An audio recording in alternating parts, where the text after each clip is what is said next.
প্রথম হচ্ছে মানে রওনাতে এই যে ওখানে প্রথম থেকে বলবো।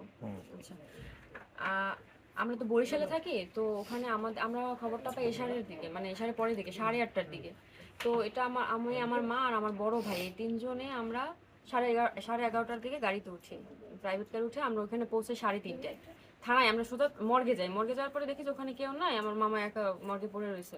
পরে আমরা কোতালি থানায় যাই, কোতালি থানা যাওয়ার পর দুজন আসামি ধরছে, একজন অস্ত্র সহ, আরেকজন হচ্ছে ওই যে মুহিন মুহিন উনি ওনাকে অ্যারেস্ট করছে। অ্যারেস্ট করার পরে আমরা দেখছি আমরা যাওয়ার পরে দেখি যে ওসি সাহেবের ঘরে ও দাঁড়ানো।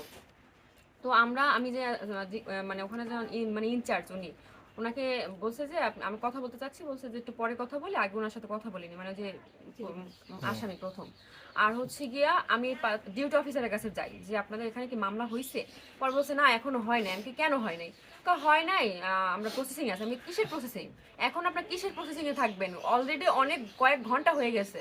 হ্যাঁ, পরে বলতেছে আচ্ছা আপনি কে হন? আমি তার ভাগ্নি হই, এবং এই হচ্ছে আমার মা, তার বড় বোন। পরে আমার মা বলছে আমি নিজে বাদী হয়ে আমি মামলা করতে চাচ্ছি। তো ওনারা তখনও কেমন জানি করতেছে। পরে আমি অনেক জোর জার করার পরে, অনেক রিয়াক্ট করার পরে ওনারা তাদের রুমে নিয়ে গেছে, মানে যেখানে ওনারা মামলা লেখে। ওখানে নিয়ে যাওয়ার পরে আমি সব তথ্য দিছি, দেওয়ার পরে একটা খাতা নিয়ে আসছে, ওনার নাম হচ্ছে নাজমুল, উনি হচ্ছে ডিটি অফিসার ছিল তখন। খাতার মধ্যে 23 জনের নাম লিখে রাখছে। ওইগুলো মূলত ওখানে ওরা ইনভলভ ছিল এই ঘটনার সাথে।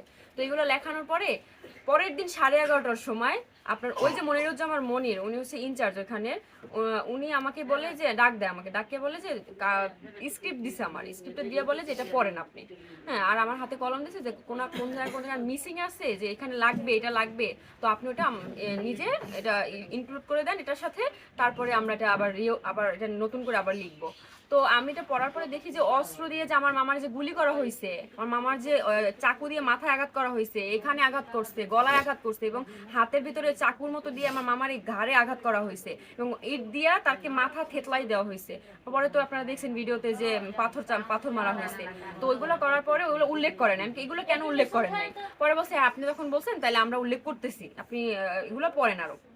আমি আবার কি করছি, আমার ফোনে ওই যে আমাকে যেটা পড়াইছে ওইটা আমি ছবি তুলে রাখছি। রাখার পরে ওনারা আমাদের বের করে দিয়ে আমার মাকে একা রাখার পরে আমার মা তো বুঝে নাই, আমার মাকে ওই তাদের সাধারণ স্ক্রিপ্টে তাদের আগেই এটা রেডি করা ছিল। ওইখানে 17, 18, 19 নাম্বার 3টা আসামি ছিল। ওই 3টা আসামি পরে মানে পরিবর্তন করা হয়, যে আগের যে কাগজের লেখা এবং পরবর্তী যে আমার মা যে সিগনেচার দিছে যেটা, ওর সাথে কোনো মিল নাই। এই জন্য ওটা সিগনেচার দেওয়ার পরে আমরা বুঝতে পারি যে আসলে এটা এই কাগজ না। হ্যাঁ, আরো আমরা কি করছি, এর আগে আরেকটা কাজ করছি, যে ভিডিও ফুটেজগুলো আমরা সব পুলিশের কাছে দিয়েছিলাম। তো তখন আমরা এটা ব্যাক চাইছি যে আমাদের এই ভিডিওগুলো আমাদের দেন, ভিডিও ফুটেজগুলো আমাদের কাছে দেন, ওনারা দিতে চাচ্ছে না। এবং যখন আমাদের মামলাটা হবে তার মনে হয় 10-15 মিনিট আগে 3জন লোক আসছে প্রভাবশালী, যেটা আমি বুঝলাম, ওনারা শুধু এই যে ডিউটি অফিসার এবং ইনচার্জের সাথে শুধু পায়তারা করছে, ওনাদের সাথে কথা বলছে, বলার পরে এই কাজটা করছে যে আসামি 3জন যারা এই ঘটনার সাথে সম্পৃক্ত না, কিন্তু তাদের এটা মিতে দেওয়া হয়েছে। আরেকটা এখানে মিসিং হচ্ছে, যখন আমার মামা বাসা থেকে বের হয়েছে, একজন ফয়সাল নামে যে কল করছে আমার মামারে, উনি এই আসামি, ওনাকে দেওয়া হয় নাই। আমি চাই এটা ওনাকে অ্যাড করা হোক আসামি, উনি হচ্ছে এটার মূল হোতা। এবং আমার মামারে জোরপূর্বক, মানে যে তুমি এখনই আসবা বাসা থেকে, এমন ভাবে ফোর্স করছে আমার মামাকে বাইরে বের করতে বাধ্য করছে এই ফয়সাল। এবং ওই দোকানে, আমার মামার দোকানে ফয়সাল ছিল, একদম ওইখানে স্পটে ছিল, উপস্থিত ছিল। তো দোকানে যাওয়ার পরে দেখে যে তালা মারা। আমার মামা তো মাথায় নষ্ট, যে আমার দোকানে কেন তালা মারবে। হ্যাঁ, এটা জানার পরে আমার মামা যে দোকানের কাছে ছুটে যায়, যে আমার দোকানে কেন তালা মারবে। তালাটা ভাঙার কারণে, মানে তালা খোলার কারণে ওনারা আমার মামাকে, এটা তো আগে থেকেই তাদের প্ল্যান করা, সবকিছু তাদের প্ল্যান মাফিক সবকিছু হয়েছে।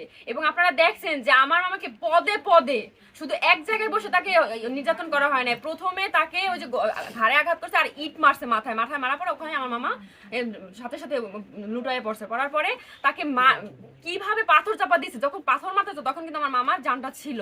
পরে মারার পরে মিটফুট 3 নাম্বার গেটে নিয়ে আমার মামারে কিভাবে নৃশংসভাবে, ওখানে তখন কিন্তু আমার মামার জানটা ছিল না, বুকের উপরে হামাগুড়ি দিছে, আবার ওই ইটে মাথায় পাথর মারছে।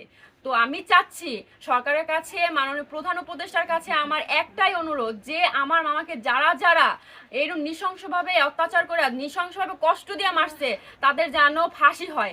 এবং এই কাজগুলো পুরো বিশ্ব যেন দৃষ্টান্ত হয়ে থাকে, যে এই কাজ করার পরিণতি কি হতে পারে, ভয়াবহ পরিণত যেন হয়, যেন আর ভবিষ্যতে যদি কেউ কাজ করে অন্তত 100 বার ভাবে যে না এই কাজ করা যাবে না, তাহলে আমাদের বাংলাদেশটা বাংলাদেশটা একটা দুর্নীতিমুক্ত বাংলাদেশ এবং বিচার পাবে এরকমের মানুষের ভিতরে একটা আস্থা চলে আসবে যে না আমরা বিচার আওতাধীন হই, আমাদের কোনো রকমের কোনো দুর্নীতি নাই, এরকম যেন আমরা বুক ফুলে বলতে পারি। এবং আমার যে দুটো ভাই বোন ওদের মাথা গোজার মতো কোনো ঠাঁই নাই, এবং আমার মামার দুটো মোবাইল মিসিং, এবং এটিএম কার্ডগুলো 3-4টা কার্ড মিসিং, দুটো মোবাইলে অন্তত ওটা যদি পাওয়া যায় অনেক এভিডেন্স, আমরা আরও অনেক কিছু পেয়ে যাবেন যদি মোবাইল দুটো উদ্ধার করা হয়। তো আমি চাচ্ছি আমার এই মামার মোবাইল দুটো উদ্ধার করা হোক, এবং 3টা এটিএম কার্ড আছিল, 4টা এটিএম কার্ড ছিল, ভিসা কার্ড, ওগুলো উদ্ধার করা হোক। এবং আমরা কিন্তু এখনো জিম্বি করা আমাদের ওই যে আমার দোকানটা ওটা যেন করা হয়, রিপ্লেস করা হয়। তো আমার ভাই বোনের আপনারা আমি বলতে চাচ্ছি যে ওদের ভবিষ্যৎটা যেন